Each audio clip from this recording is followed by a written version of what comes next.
Hi, I'm Makiyah Moody, Senior Consultant with Piana Consulting, and today I'm going to talk with you about board engagement and offer 5 principles and 2 tools to help elevate the performance of your board.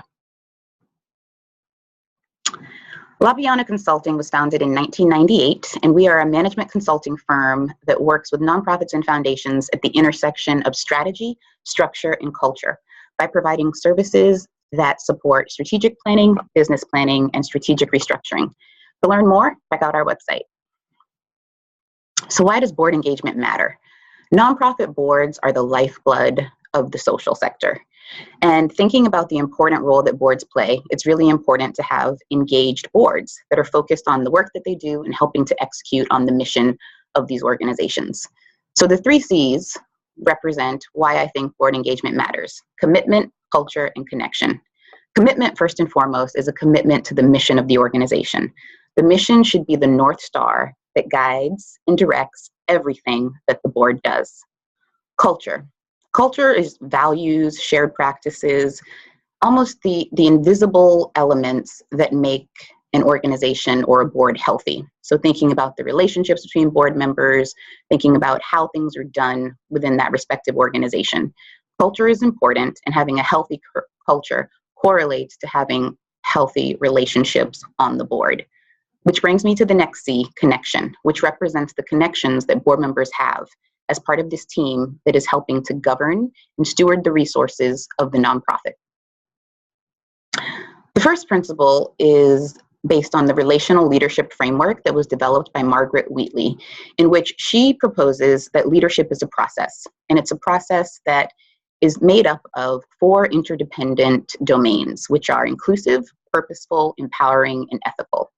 Inclusive means that the organization or the board is inclusive in its practices. So very intentional about how board members are brought into the organization, intentional about how board meetings are structured so that divergent voices can be lifted up for the discussion, and inclusive in the practices that actually promote rapport, community building, etc., in order for the board to be able to achieve its goals.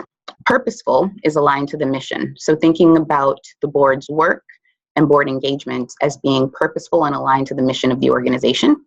Empowering, which can take on a couple of different definitions, but in this sense, it relates to board members being empowered with the information that they need to make informed decisions about what's best for the organization. And lastly, ethical. It's important to follow the law and be compliant. The second principle is about measuring engagement. So thinking about what engagement entails for your organization.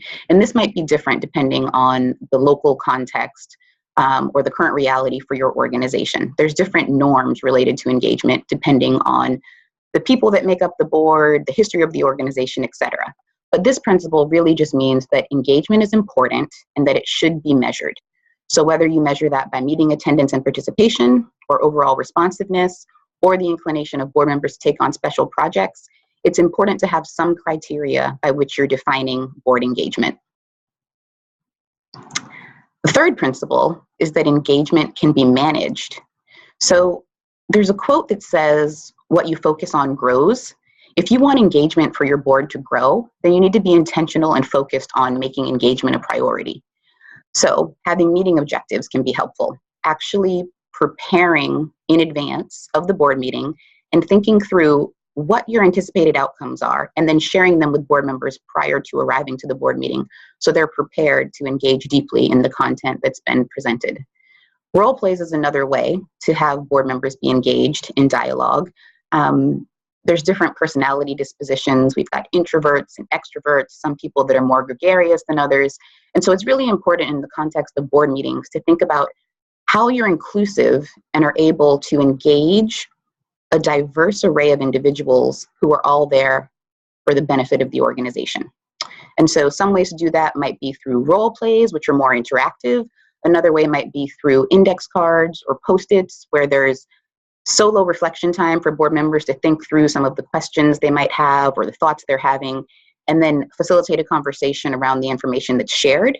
And then also exit surveys. So actually getting feedback on board meetings to see what worked, what didn't, what questions remain unanswered, and really providing an opportunity for two-way communication so that boards are not just on the receiving end of information, but are actually partners in co-creating what the experience will be on the board, and also partners in determining what engagement looks like and how it manifests within the organization. The fourth principle represents engagement happening beyond the boardroom. So as a board, your work is done when you are in session. There's a collective work and responsibility that happens when boards are governing. Individual board members do not have decision-making power. The way that the board makes decisions is through voting. And so thinking about engagement beyond the boardroom, there are opportunities for ambassadorship. And so being a spokesperson in the community and able to share what your organization is doing to really have an impact on the community and the social good, thinking about committee and task force participation. So boards might meet maybe once a month, but in between those meetings, there's other work that has to get done. And so thinking about committee representation and the deliverables that committees have or special projects they're working on. And then lastly, fundraising and friend-raising. So thinking about ways to encourage board members to go beyond the boardroom, to secure adequate resources for the organization, and to cultivate relationships that may benefit the organization in the long term. And the fifth principle, thinking about leading practices so that you can improve your board. So BoardSource is a phenomenal resource. They publish a report every 2 years called Leading with Intent, which is a survey of governance practices.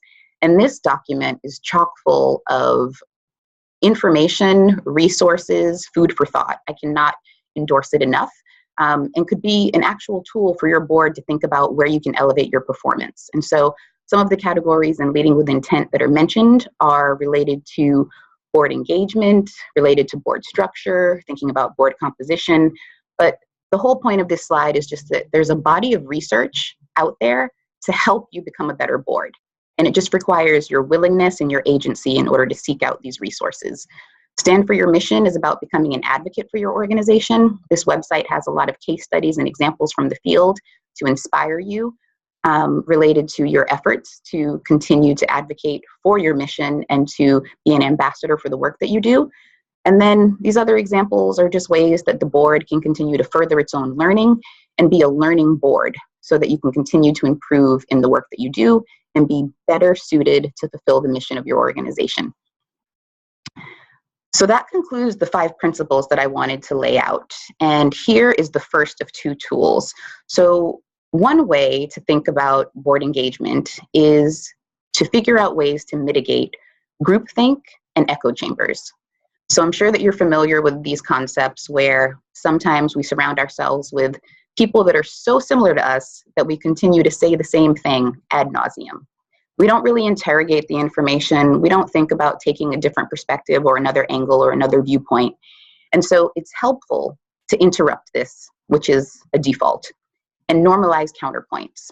So one way that boards do this is they task a board member with advocating for an opposing or an unpopular view to ensure that the board is going to consider all sides. There are multiple ways to solve a problem.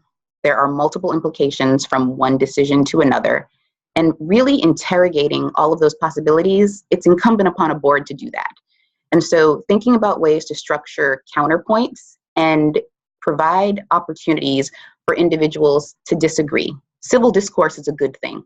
I think a lot of times we forget how to do it, but it's great for boards to really grapple with what they're not considering in order to make decisions that are important for the organization they're serving and the broader community. The second tool is about assessing board meeting quality. And this chart is taken from Leading with Intent, the report that I mentioned from BoardSource. And on the left, you see 5 different criteria that Leading with Intent used to determine board member quality, board meeting quality. And so does the board receive necessary information? Are board members prepared? Are meetings well run? Do meetings allow time for discussion? Do meetings focus on strategy and policy? These are just 5 ways that you could develop an exit survey from board meetings for board members to complete to give feedback on the quality of the board meeting. So engagement will increase when you actually provide an invitation for feedback on how meetings are going. Do board members feel that they're using their time and their resources and their expertise to the best of their ability? Are there other opportunities that haven't been tapped? Actually asking the question can provide boards and organizations with the opportunity for growth and improvement. And so I encourage you to check out Leading with Intent. There's so much more than just this simple board meeting quality assessment. There's a number of other resources that are there. Thank you so much for joining me for this webinar. I hope that you've found something that will help inform your practices as a board member.